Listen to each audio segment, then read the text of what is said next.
Good morning. Good morning. Good morning. Wow, does that sound great? Just to get that. It is great to have you with us. It's great to have you with us online. I don't know if we have anybody out on the pavilion, but if you're out there and I can't see you, welcome. How wonderful to hear the buzz of people here in the sanctuary this morning, and honoring those who have chosen to be at home and watching this morning virtually. Welcome. My name is Tony Fisher. I am grateful to serve this congregation as your minister, and I'm happy to have you here, and always our AV specialist, Daniel Goodsit, is here. John Forsyth is away this week, touring the world, I guess. We have Kathy Gorski, a member of our board, will be part of the service this morning. Abby and Sean are here with us again, and we have a special guest, one of our own, one of our wonderful, I don't know even what to say. One of our great delights in our RE program, and now welcoming Caroline Cornell back into the sanctuary to take part in the service. Caroline is already a sophomore at Oberlin College at Conservatory and pursuing a performance major in violin. She's been playing, as we all know, since the age of 3. We have watched that growth here, and has now participated in several chamber music festivals, some of which include the Brevard Music Festival, the Encore Chamber Festival, and most recently, this past summer, the Harper International Music Academy in Reykjavik, Iceland. What a wonderful opportunity. And so we're grateful to have Caroline with us this morning. And I'm especially grateful to have standing next to me Janet Hoffman, our worship associate for this morning. So welcome, Janet. Good morning. I would also like to welcome you to the Unitarian Congregation of Greater Naples. No matter where you are here in the sanctuary, it's wonderful to see you, or on Facebook Live. We are grateful to have all of you with us. And we are still appreciative if you have found another time to watch the recorded version on Facebook or YouTube. My name is Janet Hoffman, and I am the worship associate this morning. The mission statement of our congregation, which was developed over 7 years ago by the congregation, states that we are a welcoming congregation, freely seeking intellectual and spiritual growth. We strive to create a larger community of peace, justice, and love. We are a people who try to live our values out in public. If you have found us online, we hope that you will make yourself known in the comment section on our Facebook live stream so we can say hello to you. We also hope that you will email our administrator at office@uunaples.org so that we can include you in our regular email news blasts. That will allow you to know all about the upcoming learning and fellowship opportunities here, and about our hopes for gathering in person again here at UUCGN. Now, let us settle ourselves into this time of worship with the morning's prelude.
Come, come, whoever you are.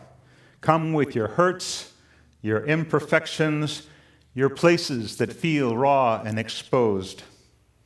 Come, come, whoever you are. Come with your strengths that the world shudders to hold. Come with your wild imaginings of a better world. Come with your hopes that seem no one wants to hear. Wanderer, worshiper, lover of leaving, we will make a place for you. We will build a home together. Ours is no caravan of despair. We walk together. Come, yet again, come. Let's join together in our chalice lighting. The words are on the screen. May this flame stir our hearts and remind us of our mission to be truly welcoming, to grow in mind and spirit, and to widen the circle of peace, justice, and love.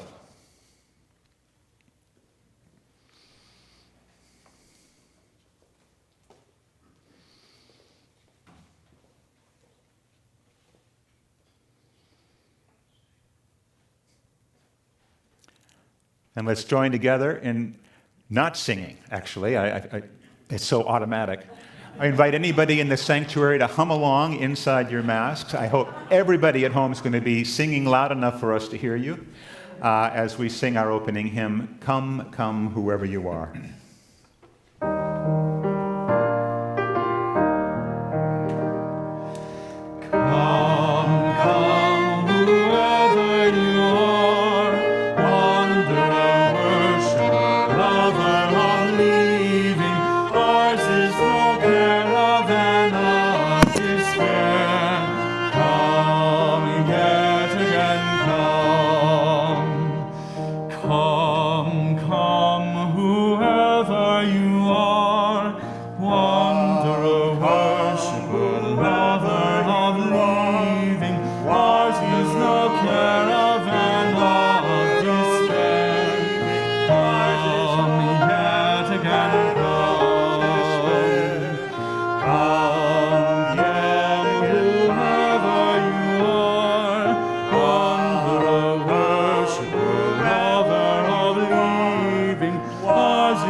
Thank you all. Now, who hummed and who didn't? Oh, it's all okay. That's good. All right.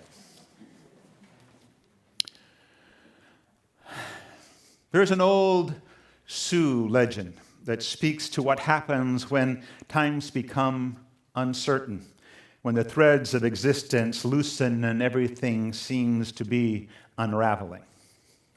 Elders of the tribe would tell of a special cave where knowledge of the wonders and workings of the world could be found. Tucked away somewhere on the side of a mountain where the sun sets, they say the cave might be discovered again, but despite the thoroughfares and back roads that crisscross and cover the earth, no one seems to find it. It's unfortunate, they say, because inside the cave can be found genuine knowledge of how to act when the dark times come around again and the balance of the world tips away from order and slips towards chaos. Inside the cave, there lives an old woman who remains unaffected by the rush of time and the confusion and strife of daily life. She spends most of her time weaving in the cave where light and shadows play.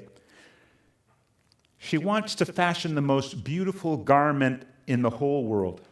She's been weaving this project for a long, long time and has reached a point of making a fringe for this edge of her wonderfully designed cloak. She wants that fringe to be special, wants it to be meaningful as well as elegant, so she weaves it with porcupine quills. In order to use the porcupine quills, she has to flatten each one with her teeth, and after years of biting hard on the quills, her teeth have been worn down. Still, the old woman keeps biting and keeps weaving on. The only time she interrupts her work is when she goes to stir the soup that simmers at the back of the cave in a great cauldron. The old cauldron hangs over a fire that began a long time ago. The woman cannot recall anything older than that fire. It just might be the oldest thing there is in this world. Occasionally, she does recall that she must stir the soup that simmers over those flames. For that simmering stew contains all the seeds and roots that become the grains and plants and herbs that sprout up all over the surface of the planet. If the old woman fails to stir the soup once in a while, the fire will scorch the ingredients, and there's no telling what trouble that might cause.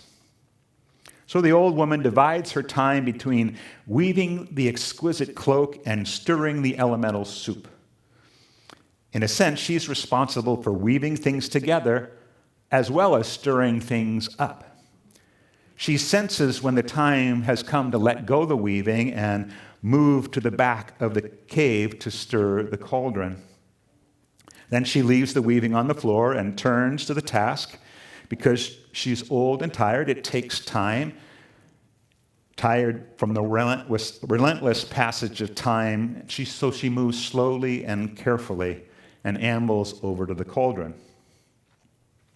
Now, as the old woman shuffles across the floor and makes her way to the back of the ancient cave, a black dog watches her every move. The dog is there all the time, seemingly asleep, but constantly watching. It awakens as soon as the weaver moves from one task to the next. And as she begins stirring the soup in order to sustain the seeds, the black dog moves to the front of the cave and sees the weaving on the floor. As dogs do, it picks up a loose thread with its teeth and begins to pull on it. And as the black dog pulls on the thread, the beautiful garment begins to unravel. Because one thread is woven to another, the whole garment begins to fall apart and undo itself in a great heap on the floor. And as the great soup is being stirred, the elegant garment becomes a chaotic mess. When the old woman returns to the front of the cave and her loom, she sees that this cloak that she's woven with great care has been pulled apart, the fringe all done, the efforts of creation have turned to naught. And the old woman sits and looks silently upon the remnants of her once beautiful design. She ignores the presence of the black dog and stares intently at the tangle of undone threads and distorted patterns. After a while, she bends down and picks up a loose thread and begins to weave the whole thing again. She pulls thread after thread from the chaotic mess, and she begins to imagine the most beautiful garment in the whole world. And as she weaves, new visions and elegant designs appear before her, and the old hands begin knowingly to give them vibrant shape and texture. Soon she has forgotten the cloak that she's been weaving before and starts again on weaving something that is more beautiful, more creative than anything she could have imagined in the past. The old people call the persistent weaver the old woman of the world herself, the original weaver handling the threads of existence. They identified the ancient stew of seeds and roots as the living soup of creation, and then that needs to be stirred up again and again, or else it stagnates and spoils and boils over. He pointed out that trouble and turmoil are part of the way this world changes, the exact process through which life alters itself and thereby renews.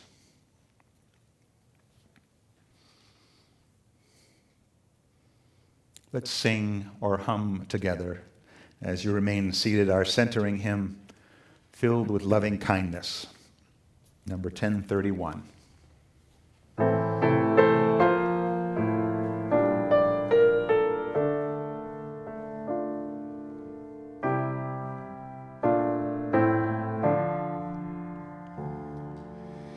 May I be filled with loving kindness.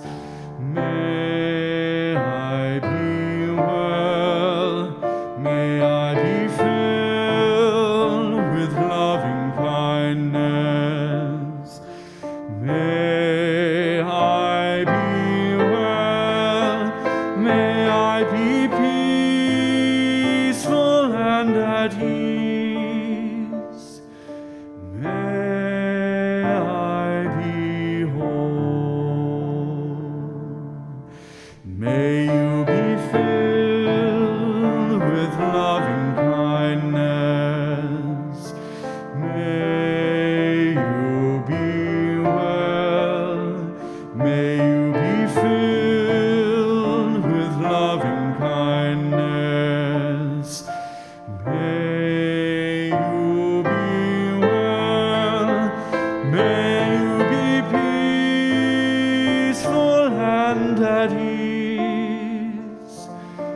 May you be whole. May we be filled with loving kindness. May we be well. May we be filled with loving kindness. May we be well. May we be peaceful and at ease. May we be whole.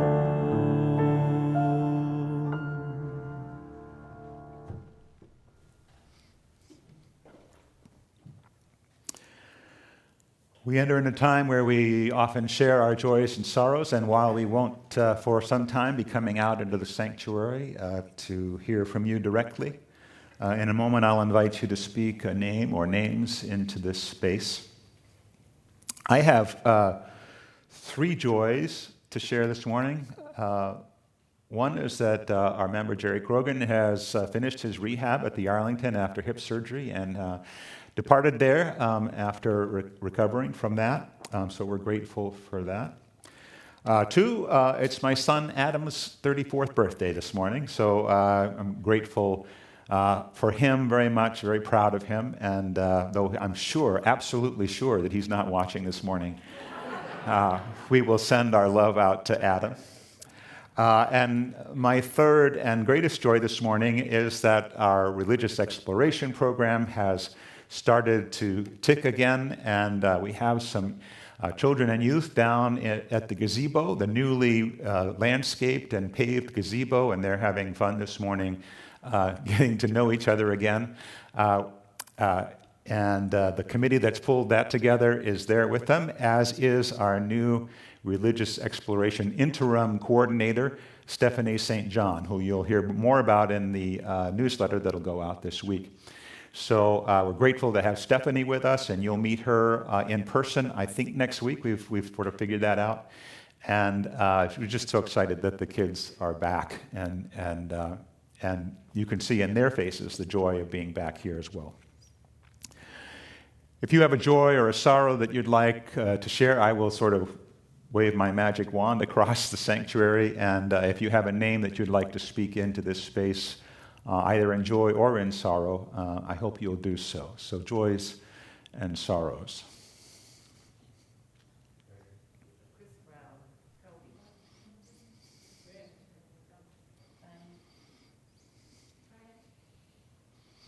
Thank you. And for all those names have been spoken, and all those joys and sorrows that have been left unspoken, both here and across our community, we light a candle of community.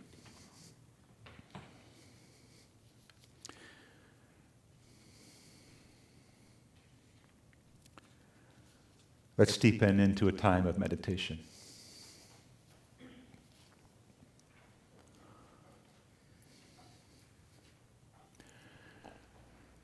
Spirit of life, God of our deepest understanding, we give thanks for this place of renewal, this live and virtual and proximate space we share. We give thanks for the ability to begin again after the disaster, after the tragedy, after the loss, after the hurt, after meeting the challenge set before us.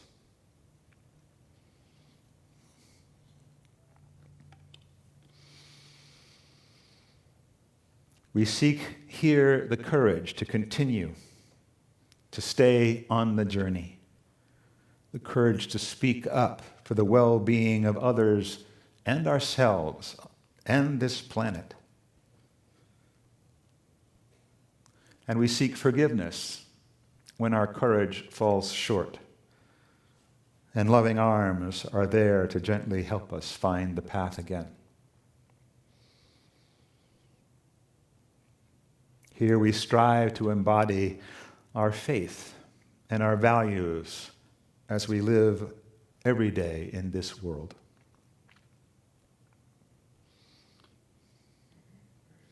Spirit of love, may our hearts open to embrace humility, grace, and reconciliation. May our minds continue to learn and grow, to let the Spirit of truth and love work its transformation within and around and among us. May we live with the spirit of hospitality, the willingness to sustain a dwelling place for the holy that resides in all being.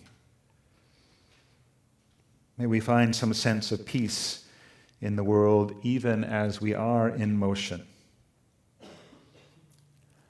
And together, may we cultivate the strength to welcome every kind of gift in all manner of ways of being as we journey together in love.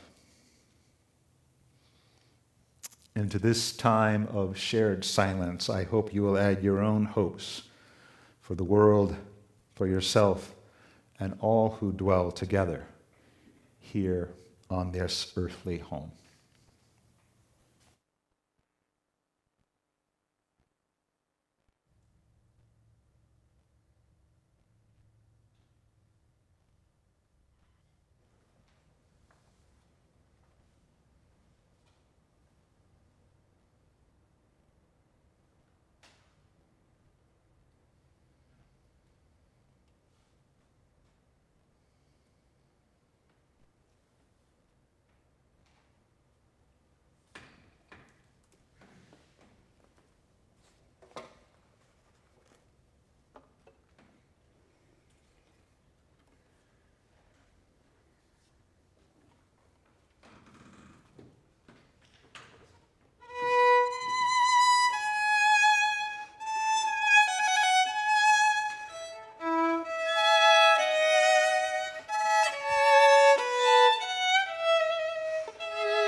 Thank you, Caroline, for that beautiful music. Lessons from Love by Eliza Blanchard. This reading comes from a collection of essays titled The Seasoned Soul, Reflections of Growing Older by Eliza Blanchard, an affiliated minister at First Parish Unitarian Universalist in Brookline, Massachusetts. She begins with a quote from Rosanne Cash. Your style is a function of your limitations, more so than a function of your skills. In an interview about what qualities make music emotive, the daughter of a famously talented singer shares what she learned from her father, the secret of his secret communication style. Johnny Cash, a hard-working, hard-playing, hard-worshiping man, brought humor, creativity, and desire to his music. His life, never easy, grew more complex as he wrestled with alcohol and other demons. Cash brought his whole complicated heart to his vocation. And so when his daughter refers to his style, I think she means the unique way in which we each express what matters most to us. And isn't it a relief to know that perhaps after decades of trying to erase or temper them, that it may be our weakest parts, more than our talents, that most help us communicate with others. Many people, when they reflect on their lives, say that what matters the most in a full and meaningful life is connection to other people, to the natural world, and to the mystery. We connect by expressing our appreciation, empathy, thoughts, sympathy, love, and much more. But Rosanne suggests that we connect most effectively and powerfully, not through our triumphs, not through brilliant debate techniques or perfect melodies, but our sharing of our stumblings, our doubts, and the inadequacies of our hearts.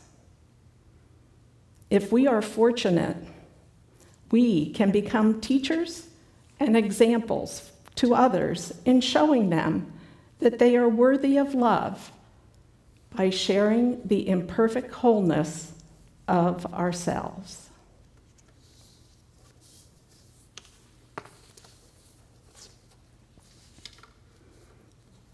Remember by Joy Harjo. Joy Harjo was appointed the new United States Poet Laureate in 2019.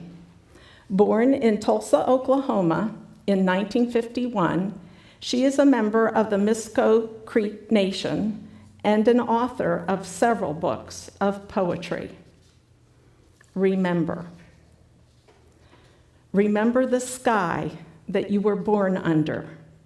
Know each of the stars' stories. Remember the moon. Know who she is. Remember the sun's birth at dawn, that it is the strongest point of time. Remember sundown and the giving away to night. Remember your birth and how your mother struggled to give you form and breath. You are the evidence of her life and her mother's and hers. Remember your father. He is your life also. Remember the earth whose skin you are. Red earth, black earth, yellow earth, white earth, brown earth. We are earth. Remember the plants, trees, animal life, who all have their tribes, their families, their histories too. Talk to them, listen to them. They are alive poems. Remember the wind, remember her voice. She knows the origin of this universe. Remember, you are all people, and all people are you. Remember, you are this universe, and this universe is you. Remember, all is in motion, is growing, is you. Remember, language comes from this. Remember, the dance language is, that life is. Remember.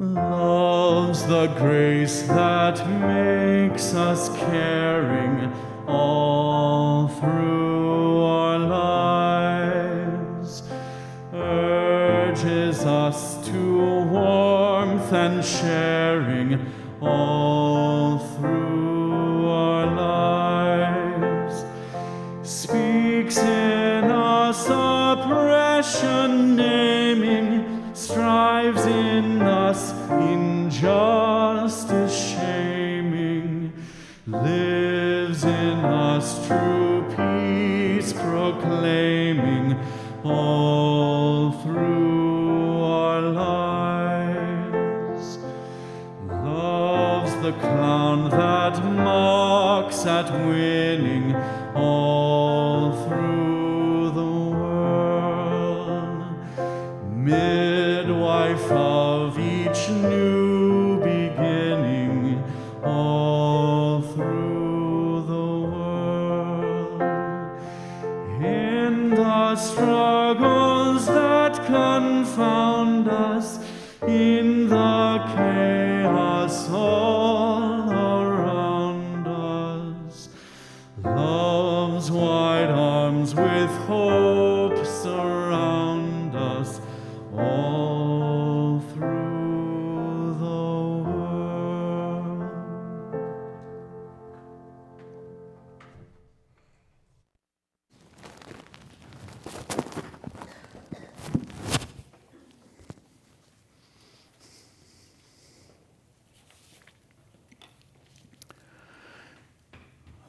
There's another story that I've been looking at this week that comes from the Pali Canon, the oldest of the vast Buddhist scriptures, preserved hundreds of years before it was finally written down, either in the 1st or 2nd century before the Common Era.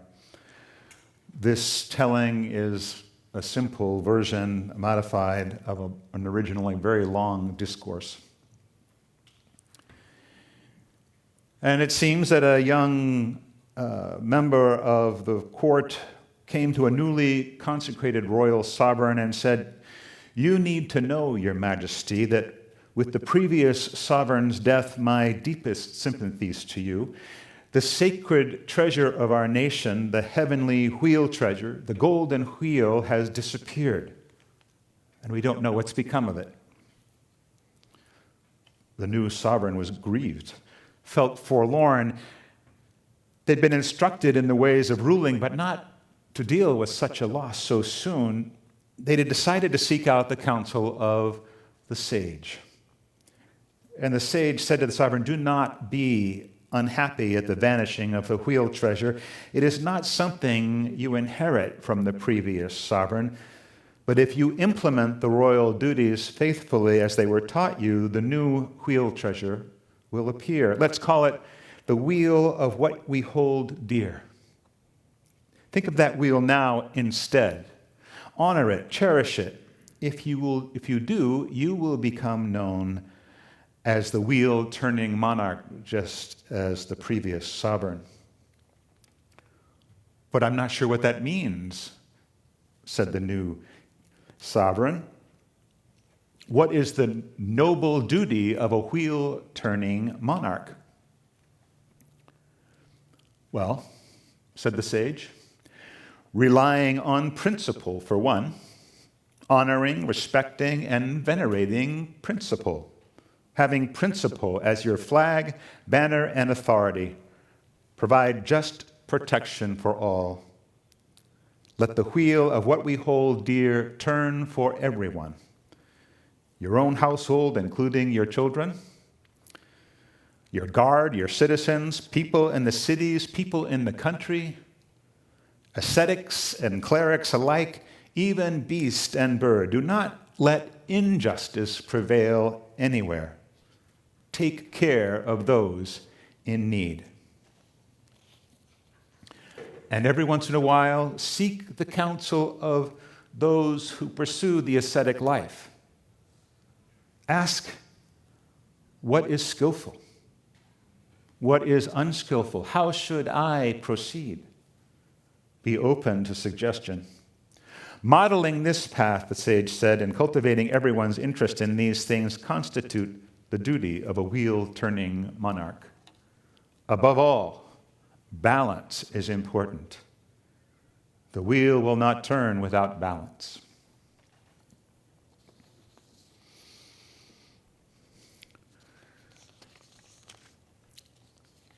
Last week, I talked about some of the things that perhaps we need to let go as we move forward into a very uncertain world.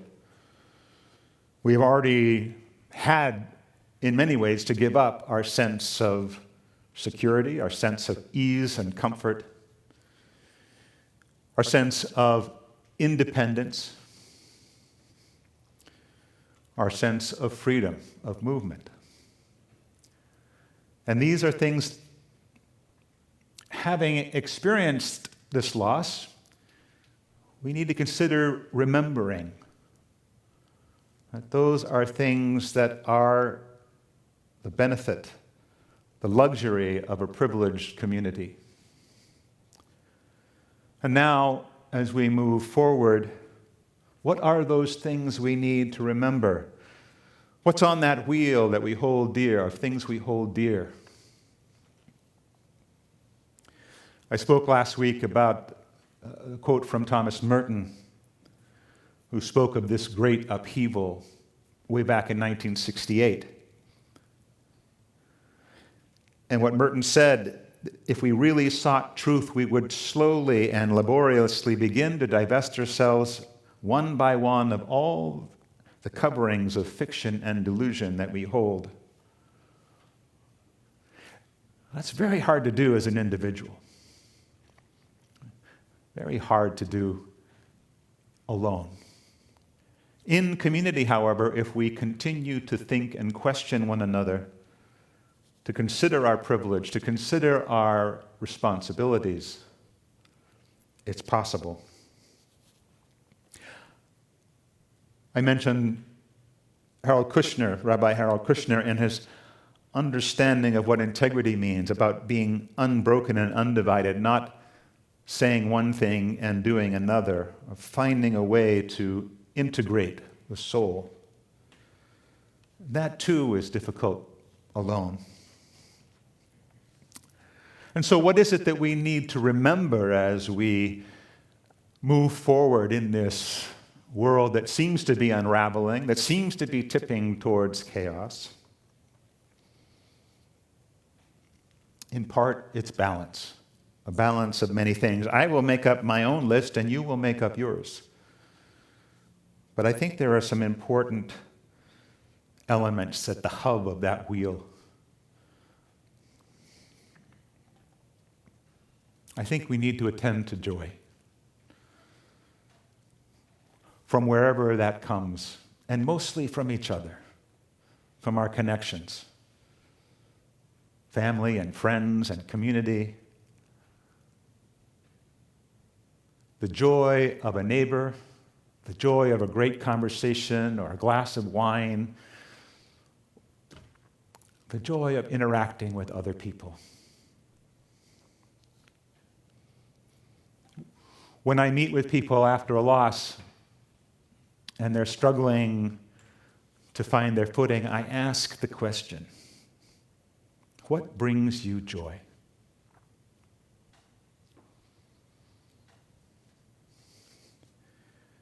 It's different for each of us. But our connections are usually at the core of that.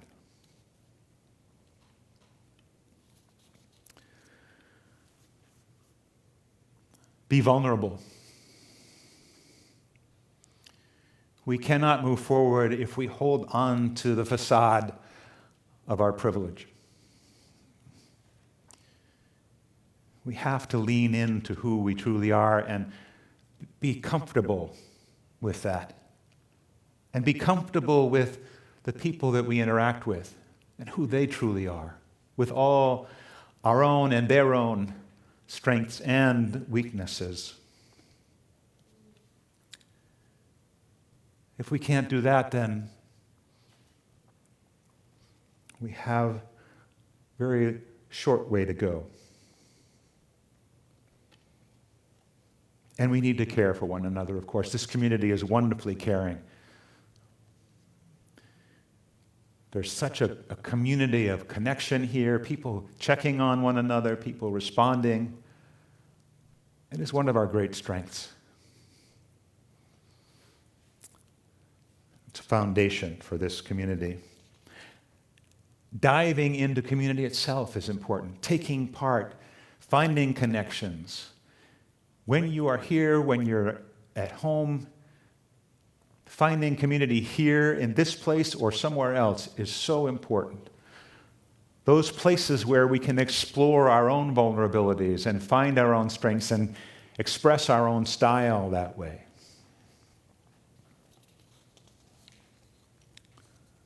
The Australian philosopher Rudolf Steiner wrote that a healthy social life is found only when the mirror of each soul in the whole community finds its reflection. A healthy social life is found only when in the mirror of each soul, the whole community finds its reflection. And when the whole community, when in the whole community the virtue of each one is living. Let me do that again. A healthy social life is found only when in the mirror of each soul, the whole community finds its reflection. And when in the whole community the virtue of each one is living. To belong to be an integral part of such a community is more than just the sum of its parts, and would be of the greatest social support. It would be a hope for all, old and young. Engage in difference. Expose yourself to diversity. We are so isolated often in our silos, in our white community. Expose yourself to diversity. Listen more, speak less, create space for others. In this congregation, we have many opportunities to do that through our association with the NAACP, the Coalition of Immokalee Workers, through the Surge activities that are open to everybody. We have opportunities to engage diversity, even if it's not in this space. Take advantage. Find yourself out there. And find your creative side. Open yourself to the creative possibilities around you. Don't immediately think of solving a problem. Wait. Let new ideas and energies emerge. We're often told in ministry, and I have to tell you, there's very little in the way of education around congregational life. But there are and will be tensions in congregations. That may be a surprise to everyone. But one of the things we're taught is to hold the tension long enough for the creative to emerge, for somebody to come up with a new idea, and then to give it room to grow. We are problem solvers, many of us, in this UU world. But being open to the creative, that's a challenge, but one worth trying. Greet each day with wonder. I drove down the Immokalee Road this morning, coming from home to here, and the sun was rising. It was beautifully orange and big, and I just wanted to pull over to the side of the road and just take some breaths. Every day there are wonders that are presented to us, and we need to be there, present in the moment. And hold time aside to reflect. What it takes to change and grow and live into a new world is to take time to think about your own ideas and motivations. What is really driving you? I talked last week about competing commitments. What are those things that you are wanting to do but are being held back? And what are those things that are holding you back? Continue to ask yourself those deepening questions. Why? Why?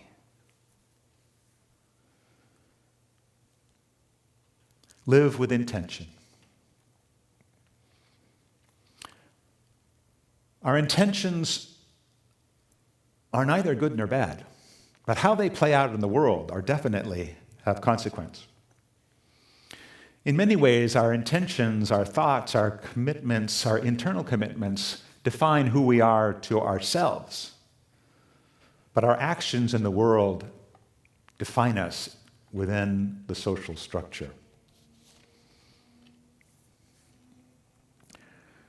And there's an interesting analogy to this in Jewish law. In the Talmud, it says, when you pray, which after all is only an internal expression of intention, you can say every one of the words of a prayer, but unless you're fully engaged, concentrating on what those words mean, not necessarily agreeing with the words, but engaging, being present with the words, unless you are doing that intentionally, the prayer doesn't count.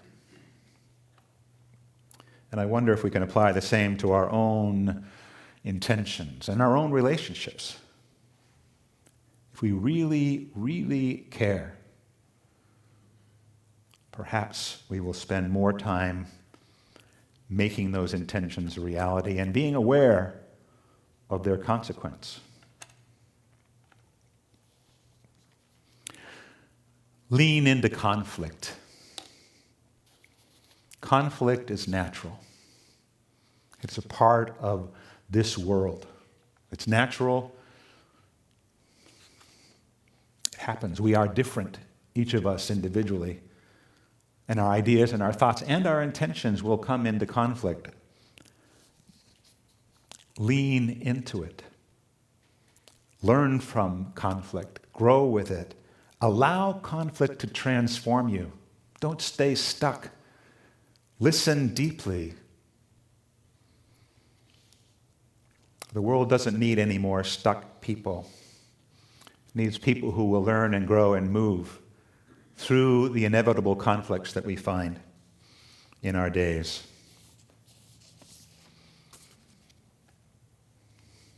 Share your stories. Sharing our stories is a rich way of interacting and connecting and deepening with one another so that when we do express our vulnerabilities, they will be welcomed as ours, as we welcome others.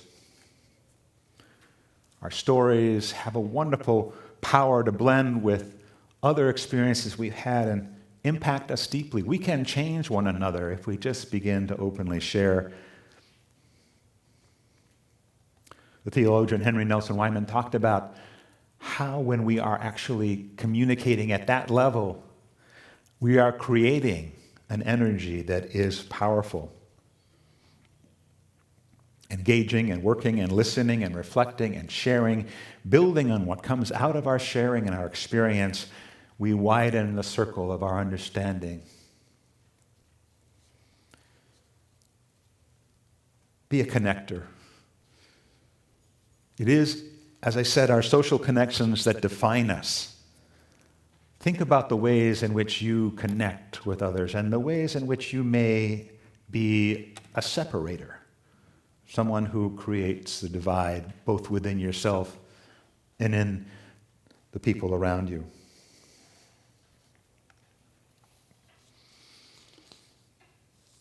Be vulnerable. Be vulnerable. Be who you are. And let that speak to the world. Show everyone your style.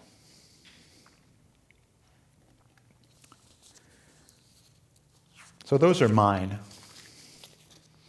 What things would you put on the wheel of what we hold dear? What are the things that are important to you to carry forward into a world that is changing, in conflict, unraveling, but there, ready for us to engage? Let me close with a blessing. This by Matthew Stepanek.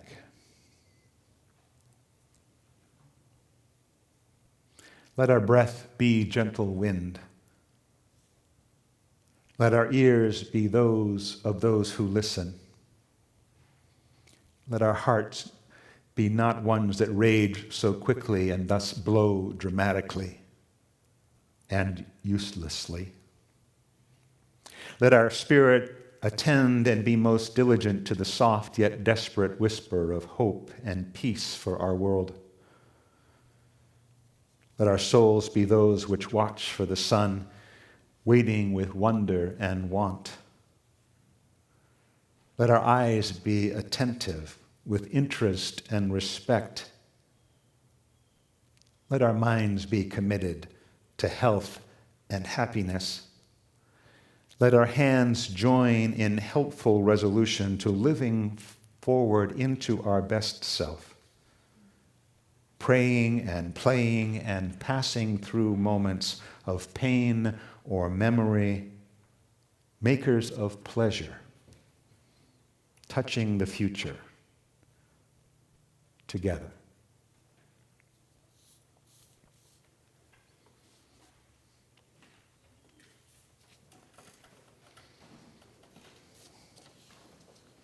As we take time to consider these words and today's message, let's also take time to show our gratitude for this community and all that it does. The morning's offering will be gratefully received. Please consider sending the contribution today. The information you need to donate is on the screen.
Hello, my name is Kathy Gorski, and before I go on with announcements, I'd just like to echo what Tony and Janet said about how nice it is to see so many people in the sanctuary. So, again, I'm Kathy Gorski. I'm in my third and final year of being on the Board of Trustees, co-chair of Adult Enrichment, a founding member of TARO, which is the Team Against Racism and Oppression here at UUCGN. I'm on the Planning Committee for Wonderful Wednesdays, which I'm happy to say will be starting up in mid-October, so look for more info. I'm also on the Reopening Committee and Green Sanctuary. I'd like to take now a few, it says moments here, but it's going to take more like a few minutes because there is so much going on, to bring you up to date on everything that our congregation is planning and will soon be taking place. There's lots going on, so to learn about all the regularly scheduled activities, take a peek at the Sunday news and the upcoming October newsletter. You can learn more about the fellowship activities, opportunities that feed your mind, body, and spirit. Also, because we're just entering into the new church year, October newsletter will have a lot more details on everything that's going on. If you'd like to be on our mailing list and are not, please jot this down, send an email to office@uunaples.org. First announcement, as Missy Cowan introduced last week, we've kicked off a month or less of fundraising for the weekend meal program.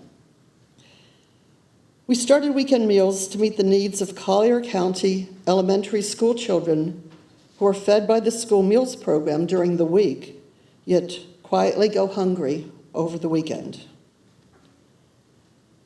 We began serving our first school in 2013, putting together meal bags for 10 children.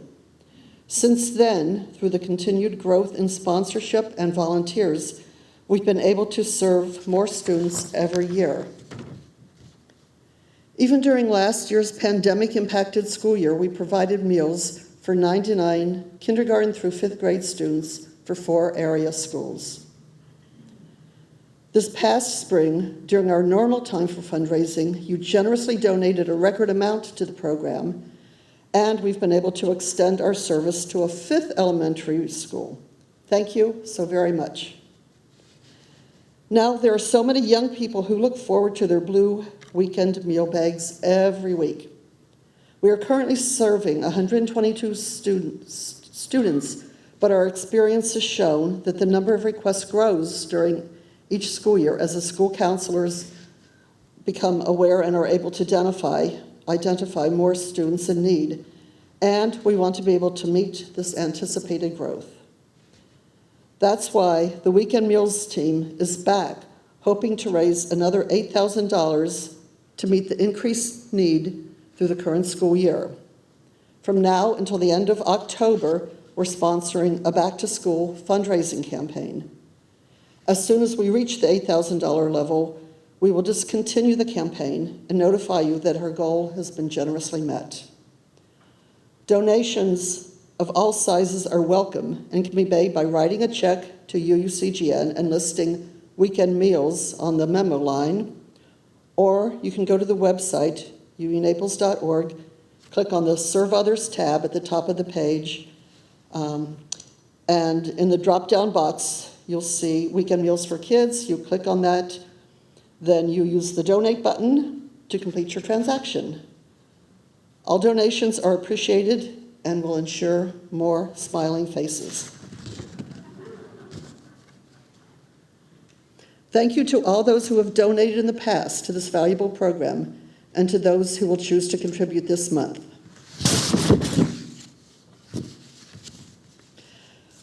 Second announcement, the Reopening Committee reminds everyone that as of today, the sanctuary has been reopened for in-person attendance. We'll hold the maximum capacity of 50% of the available seating, and we're asking that in-sanctuary participation be restricted to only fully vaccinated individuals. Masking is required throughout the service, both inside and out, and we are maintaining social distancing practices. Until further notice, we won't be singing as a congregated body.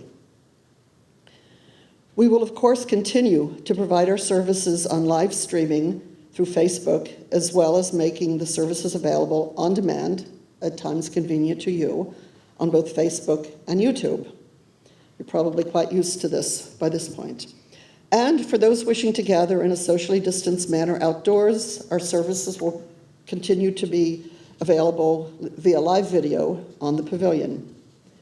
Please check our email news blast for other details and to read the covenant we will be holding during this time. Next, the Mindful Monday Forum, our twice-monthly lecture series, begins its next season tomorrow evening with guest Corey S. Lewis, the General Manager at WGCU. Please look for details on our speaker and the topic and our email notices. Next Sunday, Tony will take on the subject of reproductive justice. With outside forces interested in creating restrictive state laws and local ordinances here in Florida, women's freedom of choice and access to important health care is being threatened. What do Unitarian Universalists think about these issues, and how do we respond? We hope you'll join and hear more about this topic from Tony. And now, let's join together in singing our closing hymn, Wake Now My Senses. The words will be there for you on the screen. Thank you.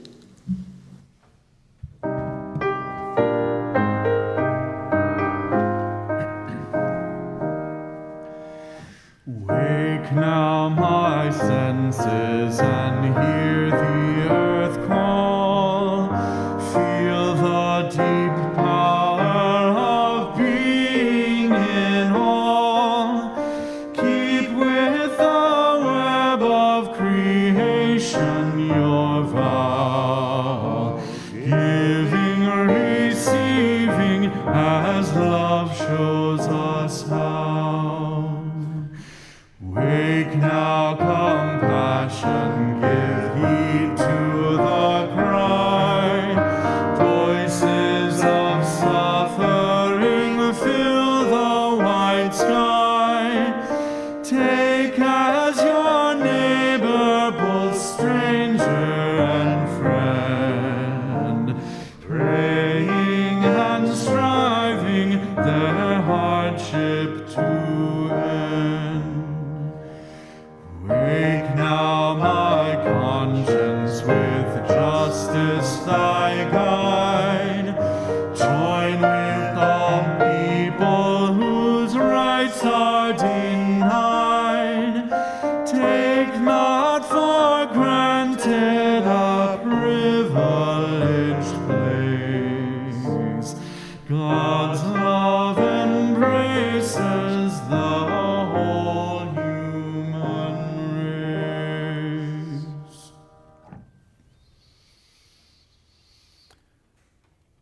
All that we have ever loved and all that we have ever been stands with us now on the brink of all that we aspire to create. A deeper peace, a larger love, a more embracing hope, a greater generosity of spirit, a deeper joy in this life we share. Go in peace, go in love. Have a wonderful day.